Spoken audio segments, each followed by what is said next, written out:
Boccaccio 70. It is interesting to see a remarkable film so much covered by the dust of forgetfulness. This is a film with sections directed by Fellini, Federico Fellini, Vittorio De Sica, Luchino Visconti,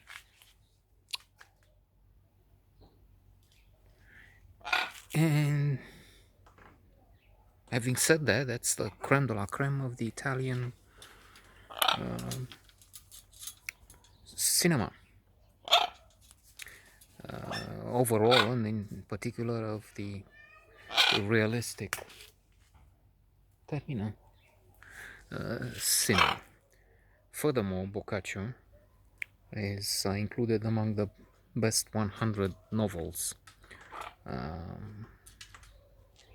the Decameron, Boccaccio, among the best 100 novels ever written, a list compiled by the Norwegian book club after they've consulted luminaries like Umberto Eco, Salman Rushdie, and others. So a prestigious list, not just somebody's favorite books.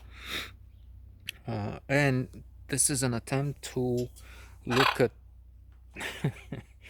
the morals of the book. I remember this book, I'm laughing because this book was special in our childhood.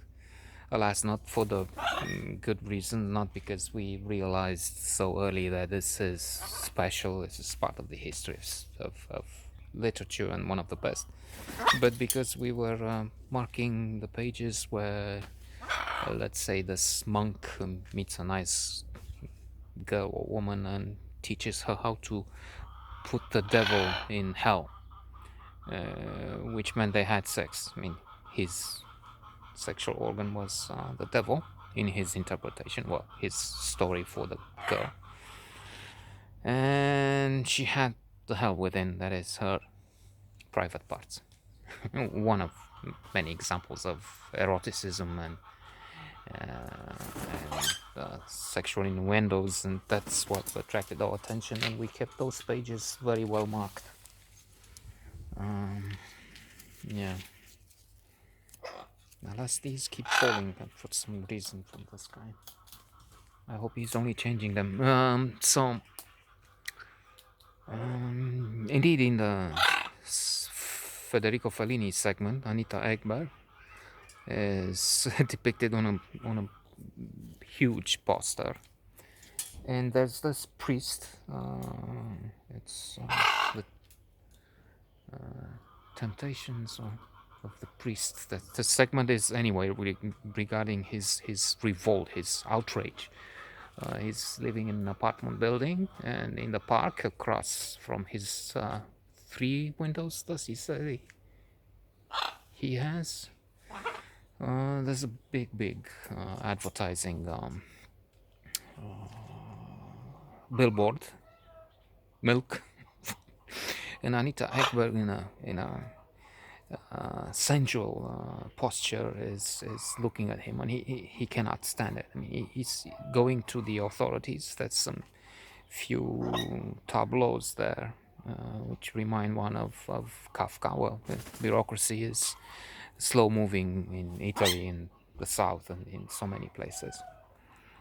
By the south, I mean Termina, Mediterranean, our parts surely more than in Italy.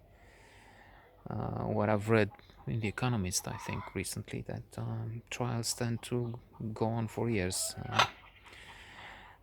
So anyway, he's writing a protest,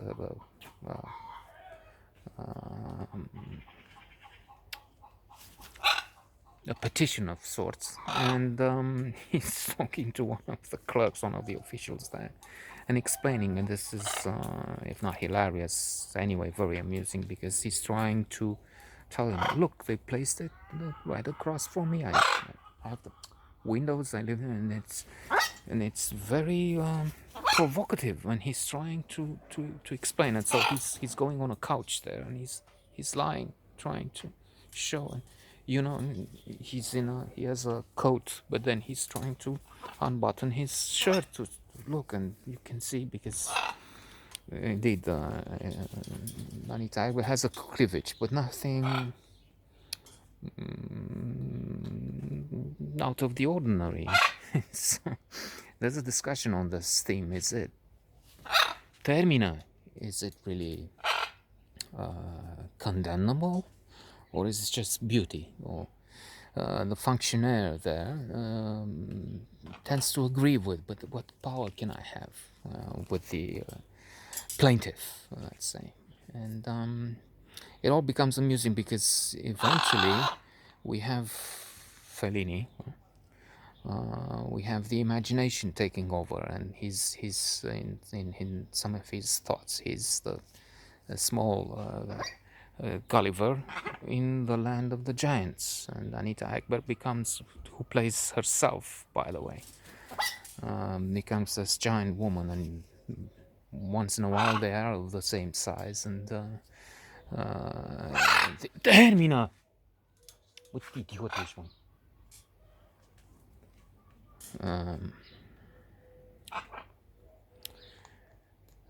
So he cut my line of thought.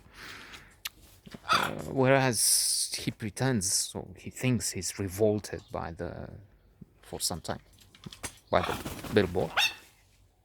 In fact, he likes her too much. He wants her to stay with him in his dreams, and that's what is in many ways happening there. It's his care by her beauty, by her splendor. So, very interesting film, but forgotten. No chance to find it, well, except on special order, probably from Amazon or something.